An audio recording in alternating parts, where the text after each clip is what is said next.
livre a été sérigraphié par Antoine Dutoit. Antoine Dutoit, qui est un sérigraphe de la région lilloise, et qui, à partir de mes gravures originales, a introduit les couleurs. A introduit les 3 couleurs du drapeau roumain, c'est-à-dire le rouge, le jaune et le bleu. Le livre a été édité à 100 exemplaires.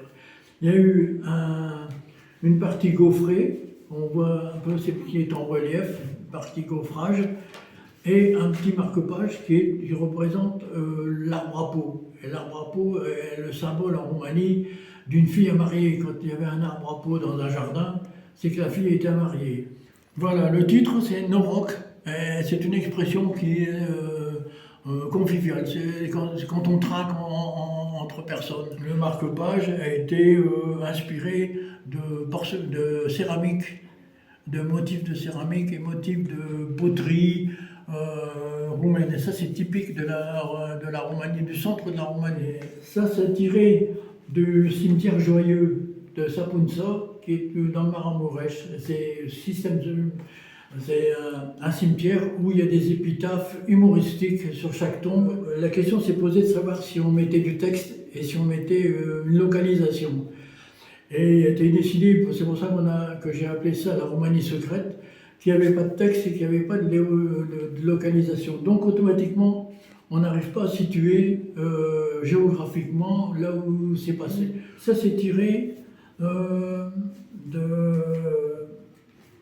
l'échelle des vertus, c'est-à-dire qu'avec une partie paradis, vous avez des gens qui montent au paradis et des gens qui descendent en enfer. Voilà, Et donc la vieille se pose la question de savoir à quel endroit elle se situera. Bon, bûcheron de Rodna. Non, ça c'est la bucopine, ça c'est une madone, c'est ce qu'on retrouve dans les cimetières ou dans les églises. Ça c'est Zane de Malines, c'est un ermitage où ils font des promenades. Ça c'est le Zigan, une danseuse Zigan, c'est du côté de Târgu-Mureș. Ça c'est le nord de la Roumanie. Ça c'est un petit village qui s'appelle Botiza, c'est des paysans. Alors là, on assiste aussi à une confrontation entre la modernité et la tradition. Ça, j'ai appelé ça le 8 mars, parce que le 8 mars, c'est la fête des femmes, et les femmes en Roumanie, le 8 mars, continuent de travailler dans les champs. Ça, c'est le delta du Danube, les promenades dans le delta, avec des pélicans, des cormorans. Ça, retour des champs. Et là, de temps en temps, un transport de chèvres. Bon, quand on se promenait en voiture, on avait la surprise de découvrir ce genre de choses.